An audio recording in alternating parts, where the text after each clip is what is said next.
even if you're cleaning the bacteria off. It's been soaking in it. I'm not gonna wash it. They're gonna take my black card. So a lot of people DM you. Oh my god. Today we're challenging Chef Ashley, aka So Bad Ash, It's so badass. So Bad Ash to shop at Erewhon, the viral grocery store in LA known for their expensive products. And you guys seem to love Chef Ashley, so we had to do another video with her. Today we're going to see the most expensive grocery store in the world and seeing what she can make with a $100 budget. Let's go.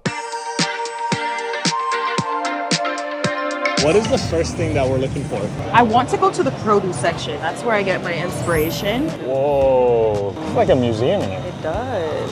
Fun fact, a lot of people actually think Erewhon started in LA, but their first store was in Boston, Massachusetts. I want to get mirepoix, so I want to go for the pretty carrots. Organic carrots, $3. Celery, $3.99 each. Organic leek, $2.99 a pound. Potatoes, $1.99 a pound. Organic white onion, $2.99 a pound. Imagine if it cost you $100 to make dinner every day. Okay, what else are we thinking? So we can go to the stock right here. How much? Nobody checks price around here. So if you have to check the price, you can't afford it. I want to get European butter, unsalted European butter, $10. 6 eggs, $7.99. Heavy whipping cream, $6.99. Oh, chicken and peas I want. Okay, frozen peas, $4.99. Organic chicken thighs, $17.36. So everything here is so expensive, not just because it's in an affluent area. Every single product is either premium quality or organic, and they have a lot of items in the health and wellness space. It's a grocery store with the best of the best. Hey, Yeah, I like your stuff. thank you, appreciate it. AP flour, $10.99. We might be over budget. Literally every single thing you pick up, no matter how small it is, costs at least $5. The products, all premium ingredients. Would you say the same? I would agree. And the environment. I just like shopping in here. Bougie. No, All right, so it looks like we got everything. Let's see if we're under a $100 budget. I don't think we made it. Hi. We're at $80 so far. Let's get my other butter.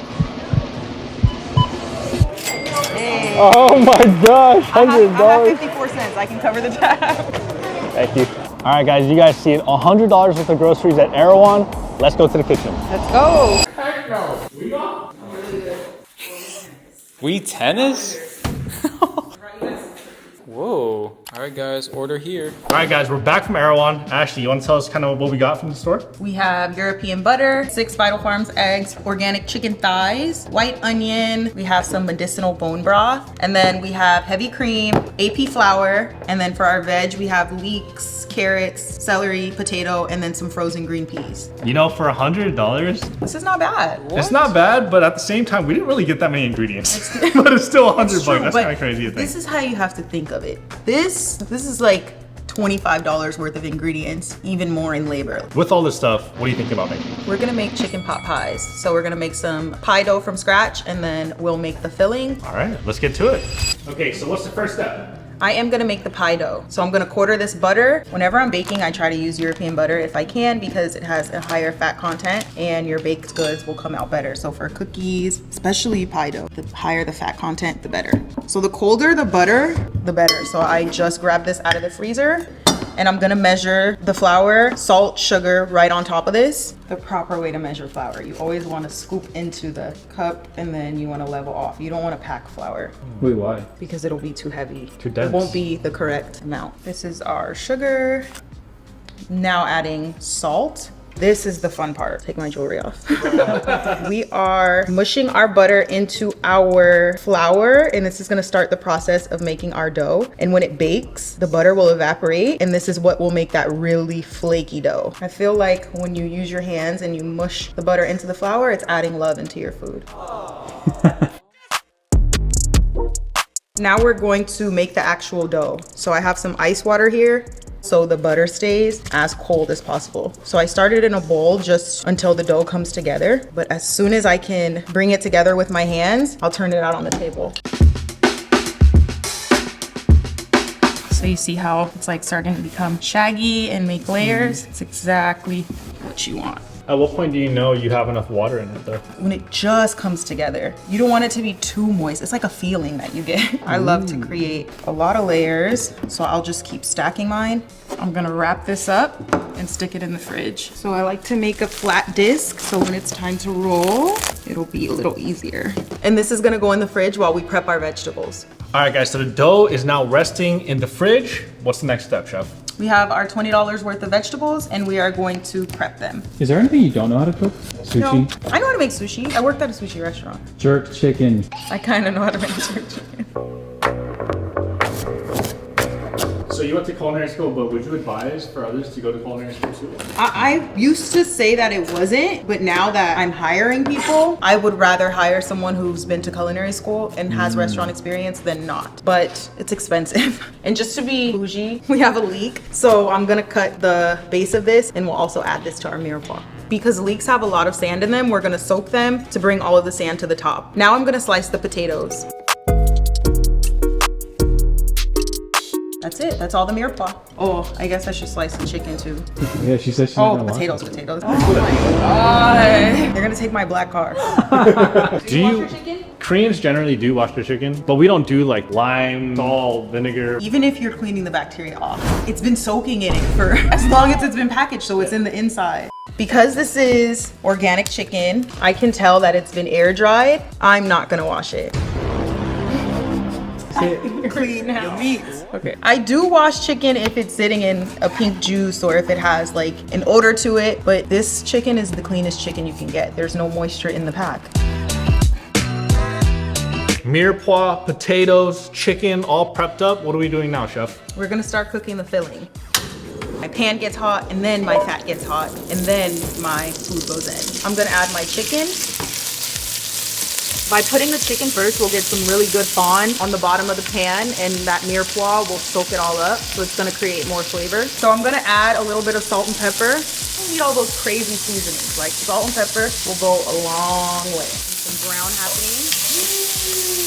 Now I'm gonna remove the chicken. Wow, so all that crust on the bottom, that's the fond, right? That's the fond. This is why this is gonna be the best chicken pot pie you've ever had. Now we're gonna add our vegetables, our mirepoix, and get up all of this fond. Oh yeah. Salt releases moisture in vegetables, so you always want to salt and layer. Moisture that these veggies release is going to pick up all of this fond from the bottom. Potatoes are going in. When the vegetables have like a good amount of color and softness, it gets opaque and it looks wilted and you know it's done. Now it's time to go in with our chicken stock. Man, this is so much thicker than like... So that means that it's bone broth. So all of the gelatin from the bones are in the broth. It gives you that gelatin. But like if it's not made with this much care, then you won't have that. And this is what makes it healthy also. Now we're gonna add the chicken back in also. And all of that good flavor. Ooh, let's go. I would have gotten a bay leaf and a sprig of thyme, but I didn't have the budget for it. I forgot my leeks. Better late than never. But never late. Fun fact. If you take these back, you get $2, so you can save them. Okay, so we have our pot pie filling going. What's happening now, chef? We're gonna make a roux, so equal parts fat and flour to thicken this, and we're gonna add some cream in there, and that'll be our filling. The longer you cook it, the less powerful it is, so. Do a lot of people DM you? You don't check the DMs? Yes, I do. I look at it, I don't respond to everything, but I see every DM. A lot of thirsty guys. Yeah, sometimes I fight with people in the comments. This has reduced a lot, maybe too much. So we're gonna add cream. Strauss heavy cream has that good cream top thing. Wow, look at that. It's perfect. Like really perfect. I'm gonna add just a little more cream. It's really, really, really good. Can't forget the green peas. I like to add them at the end. It loosens up the filling a little also. Pot pie filling is done. What are we doing now, chef? We are rolling out the dough, making the bottom of our pot pies because I feel like the more dough, the better. And we'll cook that and then we will cut the rounds for the top also. The most important step is to flour lightly the countertop because we do not want our dough to stick. We didn't do this much work to lose it. This is how I can tell if someone can cook or not, like the way that they throw flour.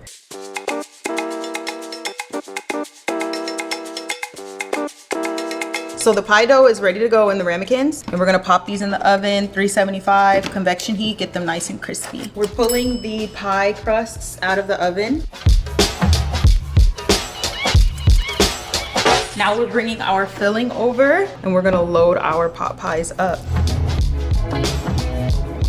All All right, guys, we're ready to pop these into the oven for the final step. Today, we only made 4, but with the leftover filling, chicken, and dough, we could have easily made 12 chicken pot pies. It is 375 on convection heat. I'd say it's gonna take about 15 minutes. We'll see. I'll set a timer. We are pulling our pot pies out of the oven. Look at that. Everything's bubbling. ASMR test. All right, guys, we just pulled the chicken pot pies out the oven. I'm ready to eat. I'm ready to. All right, let's dig in. Blow. It's gonna burn you. Oh.